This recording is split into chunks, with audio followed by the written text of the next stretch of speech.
I'm talking to David Ijadi from the White Group, and David, you've worked on Science House and you've worked on a prototype net zero carbon building. How feasible is it to do these kinds of projects? Well, both of those projects, the Science House and the prototype with HOK, were built entirely on existing product. So the ability to do net zero buildings is here now. It's been here actually for a while. The challenge is actually doing the cost and the energy analysis so that you can get the right balance of technologies for the right price. So all the stuff is there to do it now? Yeah, there's really no reason to wait.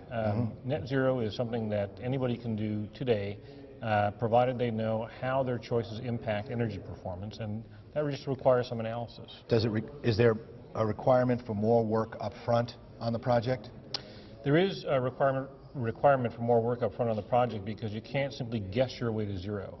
You actually have to know what difference it makes to have a window of this size or that size, to have this much insulation or that much insulation. So the work is really in the analysis, and actually it begins in pre-design. In pre-design, before you've even started to sort of sketch out the building, by the numbers, by the math, you can actually figure out how much of everything you can afford to have, how much window, how much wall, what the footprint can be, and what it will cost you.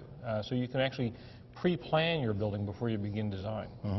One of the questions that came up on your low net zero carbon building was that it looked similar to the research support facility at NREL, and that was what I call this slanted H shape. Is there some sort of optimal shape or configuration of a net zero building, whether it's carbon or energy? Well, you know, the fact that they're both a slanted H form is really coincidental. The fact that they both have office blocks that are narrow in depth is really not coincidental. They're really governed by good daylighting design, which really kind of dictates how deep a floor plate you'll have. But, you know, that long, narrow bar could be in the form of an L, could be in the form of a staggered building, could be in the form of a splayed H, as these are. The permutations of that are actually pretty endless. But the physics of life says, you know, if you're going to do daylighting, which is a good way to get to net zero carbon, it's going to have a narrow footprint.